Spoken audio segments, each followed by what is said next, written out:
4 hal yang bikin Maroko sulit dikalahkan di Piala Dunia 2022.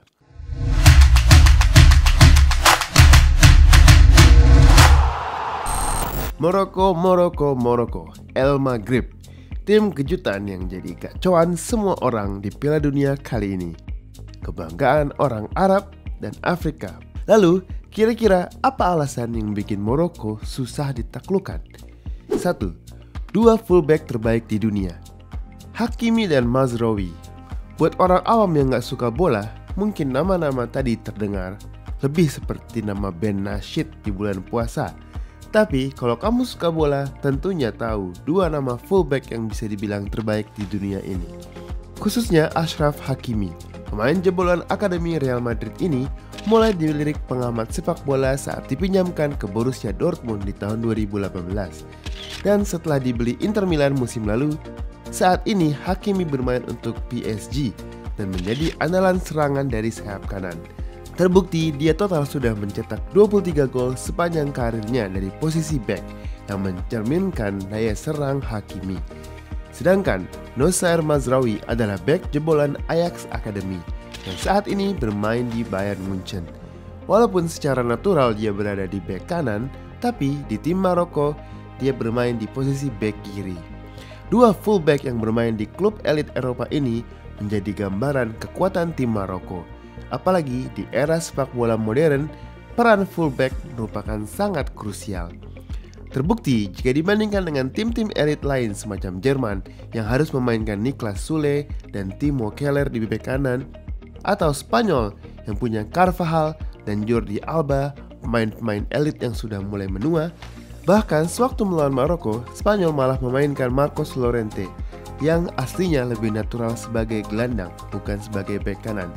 Jadi, adanya Achraf Hakimi dan Noussair Mazraoui ini merupakan tanda kekuatan Maroko. 2. Compact defensive line dengan formasi 4-1-4-1. Di Piala Dunia ini, pelatih Walid Regragui dari Maroko bermain dengan pola 4-1-4-1 atau 4-3-3 dengan Romain Saïss dan Nayef Aguerd di posisi bek tengah, dengan jangkar Sofiane Amrabat dibantu oleh Salim Amalah dan Azzedine Ounahi di posisi gelandang, Sofiane Boufal di sayap kiri, dan Hakim Ziyech di sayap kanan. Bermain dengan posisi yang sangat minim space antar lini saat bertahan, ini bertujuan untuk meminimalisir peluang untuk pemain lawan memegang bola di daerah yang berbahaya. Terbukti, sewaktu lawan Spanyol, jarak rata-rata pemain paling depan dan paling belakang Maroko hanya 19 meter. Ini membuat Maroko bisa menahan Spanyol dan Portugal tanpa kebobolan, dan Spanyol hanya bisa memperoleh 0,5 XG dan Portugal hanya 0,9 XG. Bahkan sepanjang Piala Dunia, mereka hanya kebobolan satu kali sebelum ke semifinal. Seperti dikatakan oleh bek Prancis Jules Koundé sebelum pertandingan semifinal mereka, Morocco has only conceded 1 goal at this stage of the competition. Dia juga berkata, Morocco team very compact with lines that are close together and leaves little time for the player on the ball to organize himself. Tidak hanya bertahan, Morocco juga punya serangan counter attack yang dahsyat. Lewat sayap mereka, Hakim Ziyech di kanan dan Sofiane Boufal di kiri. Terbukti, 3 dari 5 gol Morocco berasal dari serangan sayap. Ditambah lagi gelandang serang mereka Ounahi yang sering membuka ruang lewat sayap untuk overload fullback dari tim lawan. Pelatih Walid pun mengkonfirmasi gaya counter attack ini.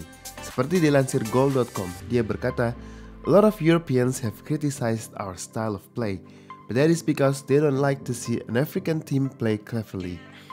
They think African team used to be fun but get knocked out, but those days are over now. There isn't just one way of winning." Dia juga berkata, "I don't really care about expected goals or possession. We had 0.01% chance of winning World Cup at the outset. Now we have 0.03, but we are going to try and destroy the statistics." 3. Sofiane Amrabat. Kalau melihat nama besar, mungkin nama Hakim Ziyech dari Chelsea adalah bintangnya tim Maroko ini. Tapi, kalau dilihat dari perannya di Piala Dunia kali ini, bisa dibilang Sofiane Amrabat adalah mesin dari tim ini. Pemain jangkar yang satu ini benar-benar menuai decak kagum dengan performanya menjadi skrin pertahanan Maroko. Terbukti dia mencetak rekor sebagai pemain Afrika pertama yang melakukan 51 recovery bola atau merebut bola dari lawan sepanjang Piala Dunia ini. Dia juga menjadi pemain yang paling jauh berlari di lapangan dan paling banyak melakukan passing di tim Maroko. Yang artinya, selain sebagai gelandang bertahan yang defensif, dia juga piawai dalam mengontrol permainan dengan passing-passingnya. Satu momen yang ikonik di semifinal adalah melawan Prancis, waktu dia harus adu lari dengan Mbappe dan berhasil melakukan tackle yang bersih melawan Mbappe. Sampai-sampai Presiden Prancis Emmanuel Macron berkata ke tim Maroko langsung setelah pertandingan dan bilang kalau Amrabat merupakan pemain terbaik di Piala Dunia ini. Malah rumornya Liverpool pun tertarik untuk memboyong pemain dari klub Fiorentina ini untuk pindah ke Liga Inggris. 4. Supporter kayak tuan rumah. Poin terakhir yang membuat Maroko sulit dikalahkan di Piala Dunia kali ini adalah banyaknya supporter mereka yang datang di Qatar. Dan tidak hanya orang Maroko, tapi juga fans-fans dari negara Jazirah Arab lain yang mendukung, seperti dari Arab Saudi, Mesir, bahkan penduduk lokal Qatar yang juga banyak dari India, Pakistan, Bangladesh, mereka semua menjadi supporter Maroko. Plus dikarenakan mereka dari benua Afrika, orang Afrika pun banyak yang ikut mendukung. Football United sendiri mengalaminya langsung sewaktu nonton Maroko versus Spanyol di Education Stadium di Qatar, di mana minim sekali dukungan untuk tim Spanyol dan mayoritas penonton mengeluh-elukan tim El Maghrib ini. Bahkan kiper Prancis Hugo Lloris pernah bilang, seperti dilansir website Reuters, "We are going to have to be ready for the noise," katanya. "The backing of their fans has been giving Morocco, the first African side in the World Cup last 4, extra energy as they beat Belgium, Spain, and Portugal on their way to the semifinals." Bagaimana menurut kalian? Apa ada alasan-alasan lain mengapa Maroko bisa mencetak sejarah di Piala Dunia kali ini? Komen di bawah ini pendapat kalian. Dan jangan lupa like dan subscribe tentunya. Salam Football United.